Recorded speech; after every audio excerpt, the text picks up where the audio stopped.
નમસ્તે વિદ્યાર્થી મિત્રો, આપણી યુટ્યુબ ચેનલ ડિવાઇન પ્રજ્ઞામાં આપનું હાર્દિક સ્વાગત છે. વિદ્યાર્થી મિત્રો, અંગ્રેજી વિષયમાં આપણે ઘણીવાર લખવામાં બોલવામાં ભૂલ કરતા હોઈએ છીએ કે આપણને લખતા નથી આવડતું અંગ્રેજીમાં કે સરખી રીતે બોલતા નથી આવડતું.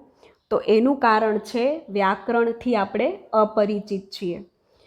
તો આજના વિડીયોમાં આપણે વ્યાકરણનો પાયો ટેન્સ ખૂબ જ સરળ રીતે શીખવાનો પ્રયત્ન કરીએ. તો સૌથી પહેલાં ટેન્સ એટલે શું? તો ટેન્સ એટલે કે જે વાક્યમાં કાર્યના સમયને દર્શાવે છે. કયો કાર્ય કયા સમયે થયો છે તે દર્શાવે છે. કે અંગ્રેજી વ્યાકરણમાં ટેન્સ એટલે વાક્યમાં જણાવેલ ક્રિયા કયા સમયગાળામાં થઈ રહી છે, થઈ ગઈ છે કે થશે તે દર્શાવવાની રીત. ટેન્સ એ ક્રિયાની એ સ્થિતિ છે જે દર્શાવે છે કે ક્રિયા ભૂતકાળમાં, વર્તમાન કાળમાં કે ભવિષ્યકાળમાં, એટલે કે ક્યારેક પહેલાં કોઈ ક્રિયા થઈ ગઈ હશે કે અત્યારે હમણાં કોઈ ક્રિયા ચાલે છે, થાય છે, અથવા તો ભવિષ્યમાં આગળ કોઈ ક્રિયા થશે તેવું દર્શાવે છે. તો ટેન્સના અહીંયા પ્રકાર છે, મુખ્ય 3 પ્રકાર છે: વર્તમાનકાળ, ભૂતકાળ, ભવિષ્યકાળ, એટલે કે પ્રેઝન્ટ ટેન્સ, પાસ્ટ ટેન્સ અને ફ્યુચર ટેન્સ. તો વર્તમાનકાળ કોને કહેવાશે? કે જે સમય ક્રિયા હાલમાં થઈ રહી છે, અત્યારે થઈ રહી છે, એને કહેવાય છે વર્તમાનકાળ. તો ઉદાહરણ છે, હું ભણું છું, તે ક્રિકેટ રમે છે, તો એ થશે પ્રેઝન્ટ ટેન્સ, વર્તમાનકાળ. એના પછી છે પાસ્ટ ટેન્સ, ભૂતકાળ, જે સમયે ક્રિયા પહેલાંથી થઈ ગઈ છે. તો ઉદાહરણ છે, હું ભણ્યો, ભણી લીધું, ક્રિયા પતી ગઈ, પૂરી થઈ ગઈ. તે ગઈકાલે ક્રિકેટ રમ્યો, તો એ થશે ભૂતકાળ, ક્રિયા પતી ગઈ છે, પૂર્ણ થઈ ગઈ છે. તો એ દર્શાવવા માટે આપણે ભૂતકાળનો ઉપયોગ કરીશું. ત્યારબાદ છે ભવિષ્યકાળ. તો જે સમય ક્રિયા આગળ જઈને થશે, હવે થવાની છે, એટલે કે હું ભણીશ, તે આવતીકાલે રમશે. તો આ છે આપણા ટેન્સના મુખ્ય 3 પ્રકાર. આ ચાર્ટમાં 3 પ્રકારની અંદર પેટા પ્રકાર પણ આપેલા છે: simple present tense, present continuous tense, present perfect tense, present perfect continuous tense. Past ટેન્સના પ્રકાર છે simple past tense, past continuous, past perfect અને પાસ્ટ પરફેક્ટ કન્ટિન્યુઅસ. ફ્યુચર ટેન્સના પણ એવી જ રીતે પ્રકાર પડે છે: simple future, future continuous, future perfect અને ફ્યુચર પરફેક્ટ કન્ટિન્યુઅસ. તો આજે આપણે આપણા આ વિડીયોમાં સિમ્પલ પ્રેઝન્ટ ટેન્સ, સાદા વર્તમાન કાળ વિશે ભણીશું. તો સાદો વર્તમાન કાળ આજના વિડીયોમાં આપણે જોઈશું કે સાદો વર્તમાન કાળ ક્યારે વપરાય, સાદા વર્તમાન કાળમાં એસ કે ઈએસ પ્રત્યય ક્યારે લાગે, ટુ બીના રૂપો, એકવચન, બહુવચન, હકાર વાક્યો, નકાર વાક્યો, પ્રશ્નાર્થ વાક્યો વગેરેની વાક્ય રચના, એક્ટિવ પેસિવની વાક્ય રચના અને થોડીક એક્સરસાઇઝ આપણે આ વિડીયોમાં જોઈએ. તો સૌથી પહેલાં તો સાદો વર્તમાન કાળ ક્યારે વપરાય? તો સાદો વર્તમાન કાળ આપણી આદતો, ટેવો, રોજિંદી થતી ક્રિયા, હંમેશ થતી ક્રિયા દર્શાવવા માટે વપરાય છે. વૈજ્ઞાનિક નિયમ, સનાતન સત્ય, કહેવતો વગેરે દર્શાવવા માટે પણ સાદો વર્તમાન કાળ વપરાય છે. માનસિક ક્રિયાઓ કે ભાવાત્મક લાગણીઓ વ્યક્ત કરવા માટે પણ સાદો વર્તમાન કાળ વપરાય છે. અને અહીંયા સાદા વર્તમાન કાળને ઓળખવા માટે કેટલાક સૂચક શબ્દો આપેલા છે કે જો આ પ્રકારના સૂચક શબ્દો આપેલા હશે કોઈ વાક્યમાં, તો એના પરથી આપણે ઓળખી શકીશું કે આ વાક્ય સાદા વર્તમાન કાળનું વાક્ય છે. તો અહીંયાના સૂચક શબ્દો છે always, daily, regularly, every day, every month, every year. હવે જોઈએ કે સાદા વર્તમાન કાળમાં એસ કે ઈએસ પ્રત્યય ક્યારે લાગે. તો જો નીચે મુજબની શરતોનું પાલન થાય તો જ એસ કે ઈએસ પ્રત્યય લગાવવામાં આવે. તો સૌથી પહેલાં છે સાદો વર્તમાન કાળ હોય તો જ અન્ય કોઈ કાળમાં એસ કે ઈએસ પ્રત્યય લગાડી શકાતું નથી. સાદા વર્તમાન કાળમાં પણ એક્ટિવ વોઇસ હોય તો જ પેસિવમાં ક્યારે પણ એસ કે ઈએસ પ્રત્યય લાગશે નહીં. ત્રીજો પુરુષ એક વચન હોય તો જ અન્ય કોઈ પુરુષ કે અન્ય કોઈ વચનમાં એસ કે ઈએસ પ્રત્યય લગાશે નહીં. ત્રીજો પુરુષ એક વચનમાં ક્રિયાપદને અંતે S, SS, SH, CH, X, O, Z હોય તો જ ઈએસ લાગે, નહીતર માત્ર એસ પ્રત્યય લાગશે. ફોર એક્ઝામ્પલ, પાસનું થશે પાસીસ, ટીચનું ટીચીસ, મિક્સનું mixes, go goes, buzz buzzes. તેવી જ રીતે જો ક્રિયાપદને અંતે વાય હોય અને તેની આગળ વ્યંજન હોય તો વાયનો આઈ કરીને ઈએસ પ્રત્યય લાગે છે. ફોર એક્ઝામ્પલ, ફ્લાયનું ફ્લાઈઝ, ક્રાયનું ક્રાઈઝ, સ્ટડીનું સ્ટડીઝ. પરંતુ છેલ્લે વાયની આગળ સ્વર હોય તો વાયનો વાય જ રહેશે અને માત્ર એસ પ્રત્યય લાગશે. તો એક્ઝામ્પલ છે પ્લેનું પ્લેઝ, સ્ટેનું સ્ટેઝ. વિદ્યાર્થી મિત્રો, આ નિયમો તમે તમારી નોટબુકમાં નોટ ડાઉન કરીને રાખશો તો તમને કાળ સમજવામાં તથા અંગ્રેજી વ્યાકરણને આગળ સમજવામાં ખૂબ જ સરળતા રહેશે. અને વિડીયો સારો લાગતો હોય તો લાઈક અને શેર કરવાનું ભૂલતા નહીં. ટુ બીના રૂપો જોઈએ અને એકવચન બહુવચન જોઈએ. સાદા વર્તમાન કાળમાં ટુ બીના રૂપો ઇઝ એમ આર આવે છે. સાદો વર્તમાન કાળ હોય તેને ઓળખવાની એક બીજો નિયમ કે ઇઝ એમ આર હોય તો એનો મતલબ છે કે આ વાક્ય સાદા વર્તમાન કાળનું છે. વાક્યના બોલનારને એટલે કે આઈ અને વીને પ્રથમ પુરુષ કહેવાય. અહીંયા એક ટેબલ આપેલું છે પ્રથમ પુરુષ, તો પ્રથમ પુરુષ એક વચન આઈ, આઈનું બહુવચન થાય છે વી. તો આઈ સાથે ટુ બીનું રૂપ આવે છે એમ અને બહુવચન વી સાથે ટુ બીનું રૂપ આવે છે આર.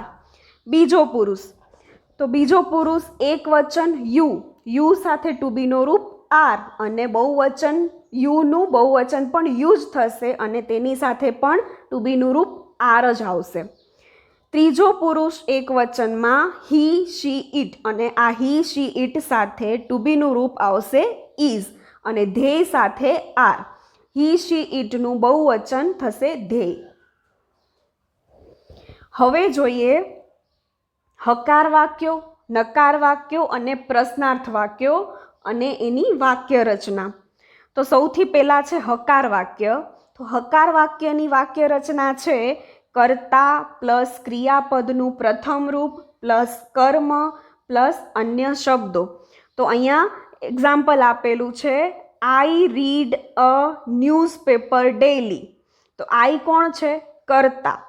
રીડ ક્રિયાપદનું પ્રથમ રૂપ અને કર્મ છે ન્યૂઝપેપર અને અન્ય શબ્દો છે ડેઇલી. એવી જ રીતે તેનું નકાર કર્તા plus do does plus not plus તેનું મૂળ રૂપ પ્લસ કર્મ તથા અન્ય શબ્દો. તો એનું ઉદાહરણ છે I do not read a newspaper daily. ત્યારબાદ છે પ્રશ્નાર્થ વાક્ય. તો પ્રશ્નાર્થ વાક્યની વાક્ય રચના છે ડુ ડઝ પ્લસ કર્તા પ્લસ મૂળ રૂપ પ્લસ કર્મ પ્લસ અન્ય શબ્દો અને પછી પ્રશ્નાર્થ ચિહ્ન. તો અહીંયા એનું વાક્ય છે do you read a newspaper daily. વિદ્યાર્થી મિત્રો, હવે આપણે જોઈએ એક્ટિવ પેસિવની વાક્ય રચના. તો એક્ટિવ પેસિવની વાક્ય રચના છે એક્ટિવની વાક્ય રચના છે કર્તા પ્લસ ક્રિયાપદનું પ્રથમ રૂપ પ્લસ કર્મ પ્લસ અન્ય શબ્દો. એક્ટિવનું પેસિવ કરીશું તો પેસિવની વાક્ય રચના છે કર્મ પ્લસ ટુ બીનું રૂપ. હવે અહીંયા સાદા વર્તમાન કાળનું પેસિવ કરવાનું છે એટલે ટુ બીના રૂપમાં આપણે લેશું ઇઝ એમ આર પ્લસ ભૂત કૃદંત પ્લસ બાય પ્રિપોઝિશનથી કરતા પ્લસ અન્ય શબ્દો. તો હવે થોડી એક્સરસાઇઝ જોઈએ. તો વિદ્યાર્થી મિત્રો, અહીંયા પહેલું વાક્ય આપેલું છે, Hetvi watches TV serial every night. તો હવે એનું પેસિવ કરીશું ત્યારે પહેલાં તો જોઈએ કે હેતવી કોણ છે. તો હેતવી છે કર્તા. પછી વોચિસ તો એ ક્રિયાપદનું પ્રથમ રૂપ. ટીવી સિરિયલ કર્મ અને એવરી નાઇટ છે અન્ય શબ્દો. તો એક્ટિવનું પેસિવ કરીએ. પેસિવ કરતા કર્મ કર્તાની સ્થાને આવશે અને કર્તા જશે કર્મના સ્થાને. તો જોઈએ, TV serial watched by Hetvi every night. બીજું વાક્ય છે, I finished my homework every day. તો એનું થશે, my homework is finished by me every day. ત્રીજા નંબરનું વાક્ય છે, શી રાઇટ્સ અ લેટર. તો અહીંયા થશે, a letter is written by her. ચોથા નંબરનું વાક્ય છે, they play football every Sunday. તો અહીંયા થશે, football is played every Sunday by them. પાંચમા નંબરનું વાક્ય, હી ટીચિસ ઇંગ્લિશ. તો અહીં થશે, ઇંગ્લિશ ઇઝ ટોટ બાય હિમ.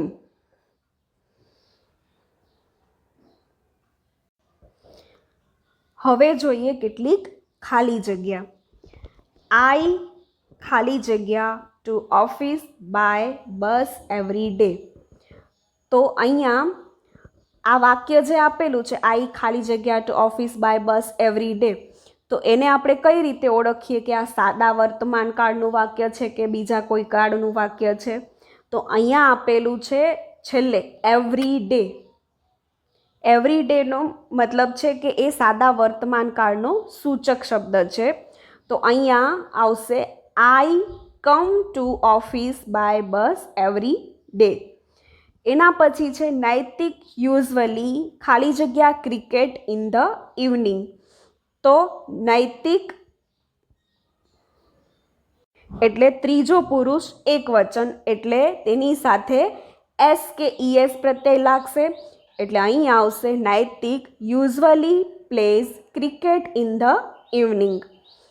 ત્રીજું છે, ઇફ ઇટ ખાલી જગ્યા we shall stay at home. તો if it rains we shall stay at home. Generally the dog ખાલી જગ્યા એટ અનનોન પર્સન. તો ધ ડોગ એટલે ત્રીજો પુરુષ એકવચન, તો એમાં આપણે એસ કે ઈએસ પ્રત્યય લગાડશું. તો the dog barks at unknown person. પાંચમા નંબરનું વાક્ય છે, જનરલી ઓનેસ્ટી ખાલી જગ્યા ફ્રોમ ધ હાર્ટ. તો honesty comes from the heart.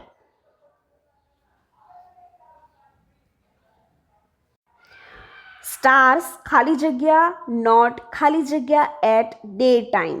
તો stars do not shine at day times. Krupa ખાલી જગ્યા the answer to the questions. તો Krupa knows the answer to the question. Bhumika often ખાલી જગ્યા for shopping on the weekend. તો ભૂમિકા often goes four shopping on the weekend. Often goes એટલે કે અવારનવાર, અઠવાડિયે ખરીદી માટે જાય છે. તો એ વારંવાર થતી ક્રિયા છે. તો એના પરથી પણ આપણે આવા વાક્યોને ઓળખી શકીએ છીએ કે આ સાદા વર્તમાન કાળનું વાક્ય છે. ટ્રુથ ખાલી જગ્યા ઇન ધ એન્ડ. તો truth wins in the end. 10મા નંબરનું વાક્ય, ખાલી જગ્યા શી ખાલી જગ્યા યુ ઓલ સબ્જેક્ટ્સ. તો અહીં પ્રશ્નાર્થ વાક્ય છે. તો શી સાથે એસ કે ઈએસ પ્રત્યય લાગશે, ત્રીજો પુરુષ એકવચન છે એટલે. તો અહીં does she teach you all subjects. તો આ રીતે આપણે સાદા વર્તમાન કાળની માહિતી આ વિડીયોમાં મેળવી. હવે પછીના કાળ આપણે આગળના વિડીયોમાં જોઈશું. વિડીયો સારો લાગ્યો હોય તો લાઈક, શેર અને સબસ્ક્રાઈબ કરવાનું ભૂલશો નહીં. આભાર.